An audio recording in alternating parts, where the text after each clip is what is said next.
आज का विषय है आपसी टकराव का कारण। आप सभी अच्छी तरह से जानते हैं, परिवार में हो, समाज में हो, कहीं भी आपस में यदि टकराव होता है, किन्हीं कारणोंवश होता है, तो उसका कारण अवश्य होगा। यदि उस कारण को समझ लिया जाए तो आपसी टकराव को समाप्त किया जा सकता है।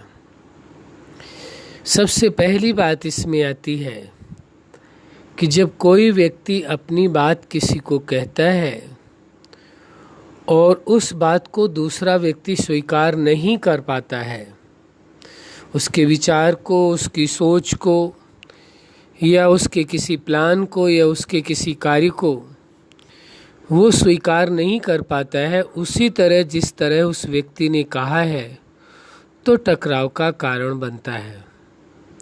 अब उसमें ये जरूरी होता है, मान लीजिए किसी ने कुछ ऐसे शब्दों का प्रयोग कर दिया जो आपने कभी उससे उम्मीद नहीं की थी कि यह व्यक्ति ऐसा भी बोल सकता है। परिवार के अंदर भी ऐसा होता है। यदि ऐसा कभी हो जाता है कि आपको उम्मीद नहीं थी ये व्यक्ति ऐसा बोलेगा और उसने बोल दिया, तो अब आपको ये देखना है कि इस व्यक्ति ने ऐसा क्यों बोला। होता क्या है, हर व्यक्ति केवल उसके शब्दों को देखता है, उसके शब्दों के पीछे छिपी हुई उसकी जो इंटेंशन है, जो उसकी सोच है, उसको नहीं देख पाता है। यदि आप व्यक्ति की इंटेंशन को देखें, उसके शब्दों को उतना ध्यान न दें, तो आप शायद समझ सकेंगे कि इस व्यक्ति ने ऐसा क्यों कहा। और यदि कुछ ऐसे शब्दों का प्रयोग किया जो आपको उम्मीद नहीं थी या आपको ठीक नहीं लगा, तो उस अवस्था में यदि उस विषय को या उस बात को आप आगे नहीं बढ़ाना चाहते हैं, उससे टकराव का रूप नहीं देना चाहते हैं, तो वहाँ पर आप संभाल सकते हैं। किसी व्यक्ति ने आपके साथ, आपके परिवार के किसी सदस्य ने ऐसे शब्दों का प्रयोग किया जो आपने कभी उम्मीद नहीं की थी और आपको अच्छे नहीं लगे, तो आपने उसका तुरंत जवाब दिया।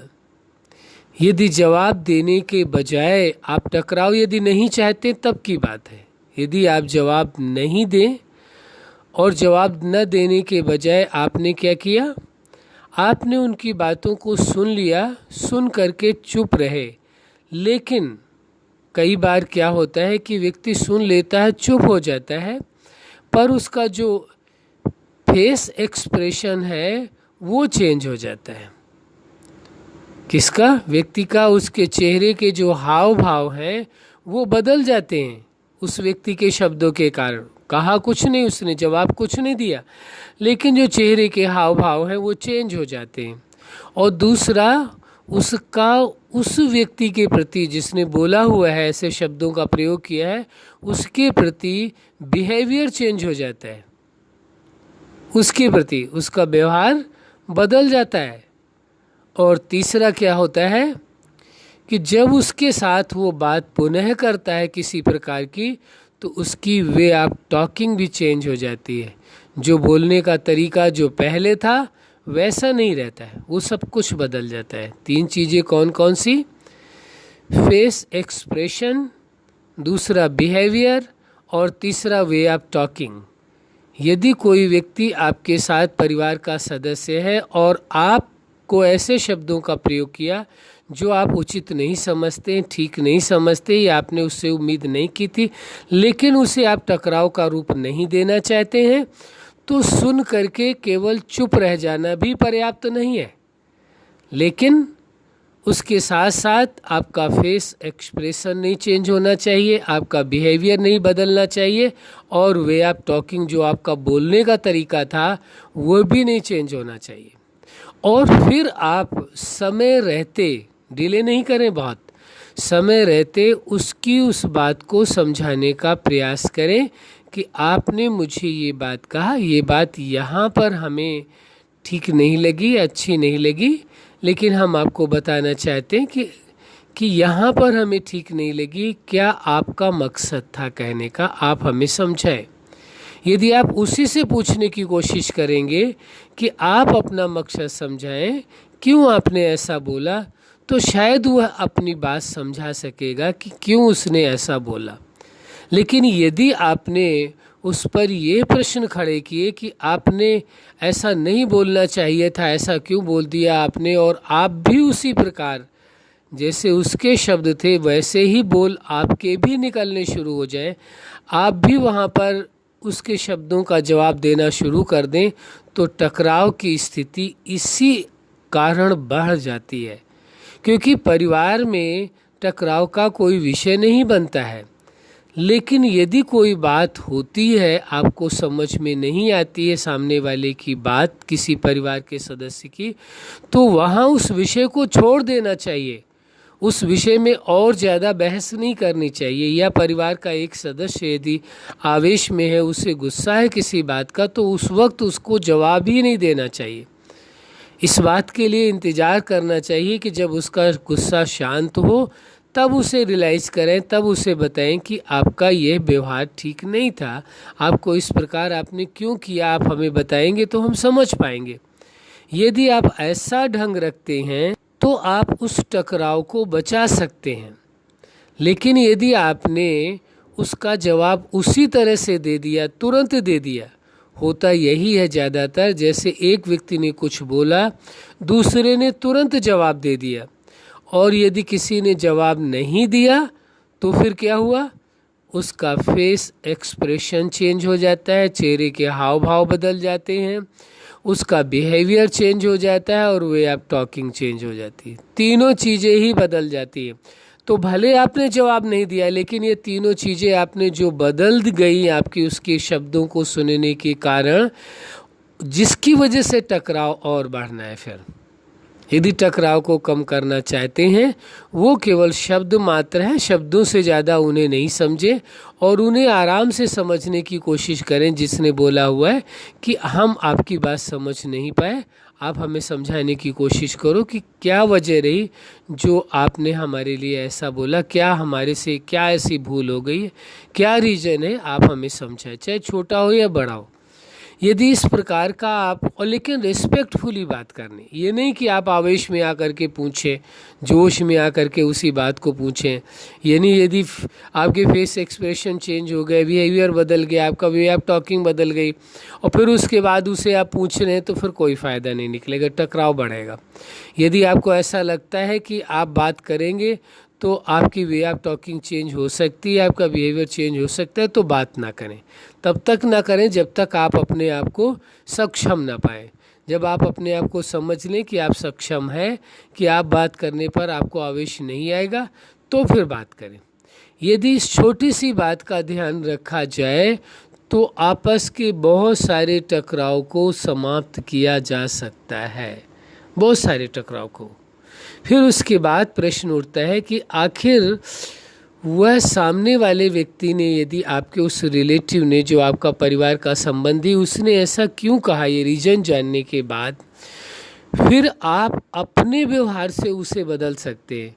आप उसके साथ वैसा ही व्यवहार ना करें, आप देखने की कोशिश करें वजह क्या है जो इसने ऐसा बोला है, और उसकी वजह को जान करके और अच्छा उसके साथ व्यवहार करें, और उसे प्रेम पूर्वक व्यवहार करें, और उस पर भरोसा रख करके चलें, और उसको रिस्पेक्ट और अधिक दें। यदि ऐसा ये तीनों चीज़ें ध्यान देते हैं, क्या बहुत ही प्रेम पूर्वक व्यवहार करें और भरोसा रखें, और तीसरा रिस्पेक्ट से उसके साथ बात करें, तो उसे रियलाइज हो सकता है कि हाँ, ये मेरी कमी थी, मुझे इस प्रकार नहीं बोलना था। लेकिन यदि आपका तुरंत ही रिएक्शन आ गया तो टकराव बढ़ना ही बढ़ना है। अब परिवार के बीच में आप जानते हैं कि आपको टकराव करना ही नहीं है, तो जब वहाँ टकराव करना ही नहीं तो टकराव वाली बात ही नहीं करनी चाहिए। और यदि कोई सदस्य ऐसा कह देता है तो वहाँ इस प्रकार से उसे समझाने की कोशिश करनी है। हो सकता है वो पहली बार में ना समझें, ऐसी संभावना हो सकती है, तो फिर आप अपना तरीका देखें कि कहीं ऐसा तो नहीं हमारा तरीका ठीक ना हो, फिर अपने तरीकों को बदलने की कोशिश करें और उनको समझाने की कोशिश करें।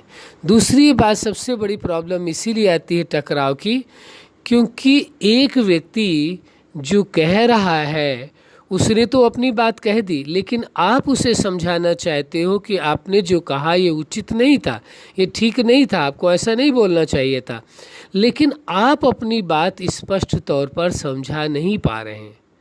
आप यदि समझाने की कोशिश कर रहे हैं तो आप भी आवेश में आ रहे हैं, और यदि आपको भी आवेश आ रहा है और आवेश में कोई बात समझाई जाए, विचार करके देखो, कभी कोई आवेश में कोई बात समझता है? ये कोई समझाया जा सकता है? नहीं। आवेश में न कोई बात समझी जाती है और न ही कोई समझाया जा सकता है। इसलिए आवेश का वहाँ कोई स्थान नहीं होना चाहिए, बल्कि विनम्रता पूर्वक आप बात करें, क्योंकि रिश्ते हैं आपके और उन रिश्तों को आप खराब नहीं करना चाहते हैं। जब नहीं करना चाहते तो तरीका आपको निकालना पड़ेगा। जब तक उन्हों के मन में आपके लिए गलतफहमी रहेगी तब तक ऐसा ही आपके साथ चलेगा, लेकिन जिस दिन गलतफहमी निकल जाएगी उन्हों के दिमाग से किसी भी रिश्ते में, तो वह फिर उस रिश्ते को बहुत अच्छे से संभाल सकेंगे, अच्छे से उस रिश्ते को के साथ खुशियों के साथ जी सकेंगे। तो ये बहुत ज़रूरी हो सकता है रिश्तों को मैनेज करने के लिए, इन दोनों बातों का ध्यान देना ज़रूरी है। एक तो जवाब तुरंत नहीं दे, और दूसरी बात, जब कोई आप अपनी बात कह रहे हैं तो आवेश में नहीं कहें, और समझाने के तरीके को आपको बदलना है। यदि कुछ इम्प्रूवमेंट लाने की ज़रूरत तो इम्प्रूवमेंट लाइए, उसमें चेंज करिए, बदलिए, कुछ नयापन उसके अंदर लाइए, वही पुराना तरीका नहीं अपनाइए, नए तरीके का उपयोग करिए। फिर जा कर के देखिए वो बात आपकी मानते हैं या नहीं मानते हैं। तो ये दो बातों का यदि ध्यान रखा जाए तो आपसी टकराव को बहुत मात्रा में कम किया जा सकता है, और या ये कह सकते हैं टकराव को समाप्त किया जा सकता है। जब भी आप कोई बात किसी को कहें, अपने संबंधियों को, तो प्रेम पूर्वक कहें, सम्मान पूर्वक कहें और भरोसा रख कर के कहें। ये बात एहसास कराएं उनको कि हमें आप पर भरोसा है, तो ये एहसास कराना भी आवश्यक है। यदि तीनों बातों का ध्यान रखते हैं तो यदि कुछ टकराव की स्थिति है उसे आप ठीक कर लेंगे, और रिश्ते में कुछ भी यदि टकराव की गुंजाइश है, यदि कोई कमी है, उसको बहुत जल्दी आप ठीक कर सकते हैं। अच्छा, आप अपने जीवन में सफलता के शिखर तक पहुँचें, यही हमारी हार्दिक शुभकामना है। आपस में टकराव से बच करके रहें और सदा आपसी संबंधों को सदा मजबूत रखें, यही हमारी हार्दिक शुभकामना है। सदा खुश रहें, मुस्कुराते रहें। धन्यवाद।